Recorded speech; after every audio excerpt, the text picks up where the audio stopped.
Dalai, welcome to Tibetv's weekly analysis. Recently, the US government took a strong stand against the rising atrocities inside Tibet by the Chinese government and promises US's support for the Tibetan people by passing Tibet Policy and Support Act of 2020 into law. Many thinkers and scholars in India, the host country for majority of the exiled Tibetan community, have put forward a suggestion for the government of India to rethink its Tibet policy and urged for a bolder move against China. To focus more on this issue, I have a very distinguished China expert, Mr. Jaydev Ranade. Mr. Jaydev Ranade is president of the Center for China Analysis and Strategy. He is a former additional secretary in the Cabinet Secretariat, Government of India, and was a member of the National Security Advisory Board. Welcome to Tibettv, Mr. Jaydev Ranade. Namaskar and Dalai.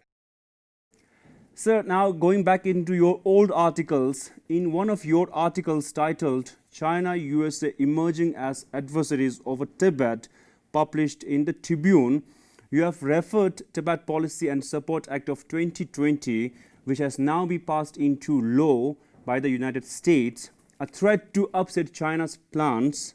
Could you elaborate on how and in what ways does this new law pose a threat to China's plans, sir? Well, actually, it's a far-reaching law, this Tibet Policy Support Act.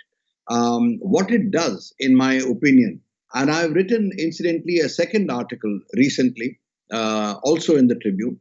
What it does is it enhances the status of the Central Tibetan Authority, the CTA, and says that China should open talks or start negotiations, resume negotiations with not only the Dalai Lama special envoys, but also the CTA. So by doing that, what they have done is indicate continuing US support for the CTA over the longer term. That in itself is a setback to China's efforts to show or project that the CTA has no standing at all, at least from China's point of view, and it does not really reflect the aspirations and wishes of the Tibetan people. So that is the first step. The second, by stating that it is the Dalai Lama alone and the Tibetan people who have the right to decide or select the reincarnation, what they have done is they have negated the persistent efforts of the Chinese Communist authorities to have the sole prerogative in deciding who the reincarnation will be. You are aware the way they have been emphasizing the golden urn system, etc. So by doing this, they have said it is only the Dalai Lama and the Tibetans who will decide on who the reincarnation will be. Now, China has been making a lot of efforts since at least 2007, if not earlier, to say that or to claim that it alone has the right. And 2007, their State Religious Affairs Bureau had promulgated certain rules for recognition of living Buddhas, and then later on they had said that, prescribed the procedure for recognition of reincarnation. Particularly, they were looking at the reincarnation of His Holiness the Present Dalai Lama. So both these, I think, are a major setback. And if we look at what is happening inside the Tibet Autonomous Region, there have been persistent campaigns to try and make the monks and nuns distance themselves from the Dalai Lama and to adapt Tibetan Buddhism to socialism with Chinese characteristics. All these efforts, this is a setback or at least a potential setback, because it will certainly encourage the Tibetan people inside China also, as much as it does the Tibetans outside. As you said that Tibet Policy and Support Act of 2020 will enhance the status of CTA.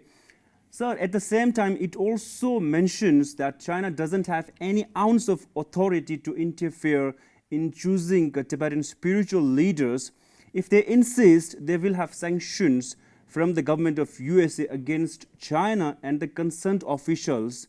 So my question is, how effective do you think will this new law prove to crush China's ambition of appointing the next Dalai Lama? I don't think that China will be deterred.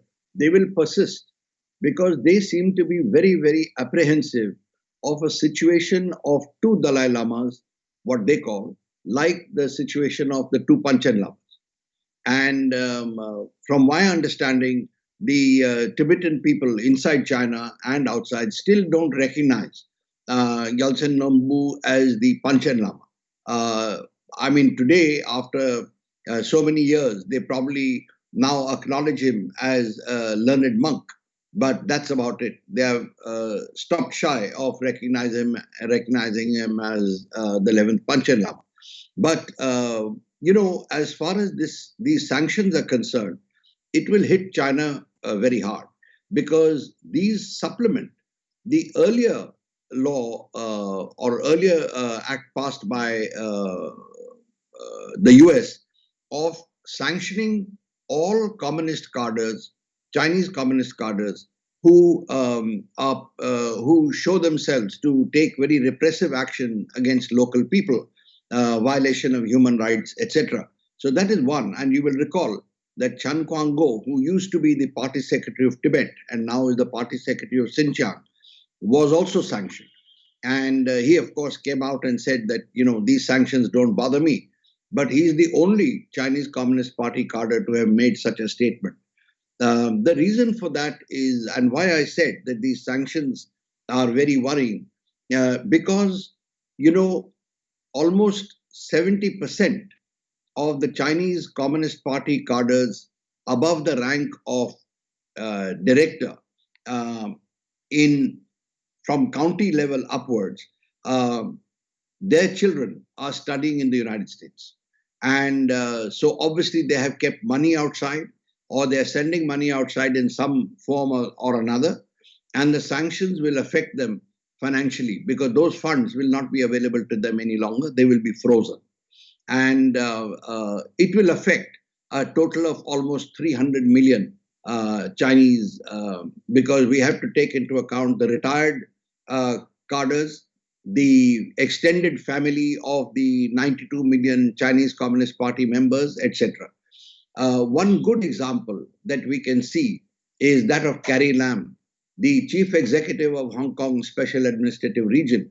Her son, who was doing his higher studies in Harvard, had to leave that and come back to Hong Kong because obviously the funds were all frozen. So this is a sanction, this is a warning which has a lot of teeth and which will really shake the Chinese Communist Party. Sir, regarding His Holiness the 14th Dalai Lama and reincarnation, you opined a suggestion in a webinar organized by the Law and Society Alliance and Defense Capital that, I quote, the Dalai Lama's old age meant India needed to expand its Buddhist links with the Tibetans and strengthen the relationship. So what does it mean, sir? Well, what I meant were two things. Instead of, that India, after all, has a certain position in the Buddhist world, if I may say. And we need to strengthen that position. This is my belief. Not only among the Tibetan Buddhists, but even the others. So that was one point that I wanted to make. The second was that instead of focusing only somehow, as it happens, on the Gelug sect or the Dalai Lama, we need to widen the scope and sort of acknowledge and embrace all the sects in the all the sects that we have. So whether it is the Kagyu or whether it is the Sakya or the Nyingma, all of them, the heads of all of them have to be respected, and we have to give a higher profile, which is what I meant, a higher profile to the Tibetan Buddhist leaders and particularly the Dalai Lama. I personally see no reason why we cannot accord him greater prominence. And when I say prominence, I mean on even government-sponsored functions, which are of a non-political nature. Certainly, it should be done. So that is what I meant. That we should acknowledge our own heritage and try and build on it. After all, I do remember some years ago when we had a global Buddhist congregation in India, the number of high-ranking, patriarchs and lamas who came was amazing, and their comments to us at that time was that they were so overjoyed at the fact that India was actually organizing such a event after so many years. Almost, I think it was 2,000 years. So scholars like Avin Gupta believes that One China policy was considered as a reciprocity to the One India, and now believes that Government of India should revise One China policy. Sir, what is your take on that, sir? Actually, I don't believe that our recognition of One China was reciprocal to that extent. There is no statement by the Chinese to that effect. We did it at a certain point in time, and when the Chinese were insisting with every country during every interaction that we recognize that Tibet is an integral part of China, etc., etc., and the formulation about Taiwan and all that. But I think when the Chinese claims on Indian territory, like Arunachal Pradesh, like Ladakh, etc., began increasing, at that time, India began feeling that this is unfair. And I would say that the former and late foreign minister, Mrs. Sushma Swaraj, put it very clearly to the visiting Chinese foreign minister Wang Yi when she said, you follow a One India policy and then we will follow a One China policy. My regret is that we haven't yet started following her advice and caution. We should do it not just by stopping, that's by stopping using that statement that Tibet is a part of China. We should, of course, not revive that, but we should also not accept that, Taiwan, Tibet, etc., these are all integral parts of China. Sir, my last question is, many Indian scholars also argued that India must follow the suit and rethink its policy towards Tibet. So what do you think? Well, I think certainly there are various levels at which we can think that. Whether, what we should do is another matter. After all, our own relationship with China today is at a delicate stage. We are under a lot of pressure. My own feeling is that this year may be more difficult, that we might even see some hot confrontations along the LAC. So we have to be a bit careful. But having said that, my suggestion that we sort of take, or shall I say, energize our position in the Buddhist world will itself send a strong signal to the Chinese. The second thing is our stance, which has been there till now and which we should repeat, that the Tibetans are free in our land, in our country, to practice their religion and their beliefs, and we will accept them. That automatically means our support to the Tibetan people for their choice in the reincarnation. So to that extent, it will be a signal to the Chinese also. And the third is, I feel that we need to reassert our claims on, or rather our lost territories, our Arunachal Pradesh, Ladakh, Aksai Chin, etc. And I agree that we don't have them in our possession at the moment. Some parts we do. And we should not resile from that position. Time, after all, has a habit of changing present circumstances. The wheels of fortune change. So let's wait it out. With this, we're going to end our discussion here. I would like to thank Mr. Jaydev Ranade for joining our program. Thank you so much, sir. Thank you. It's a pleasure.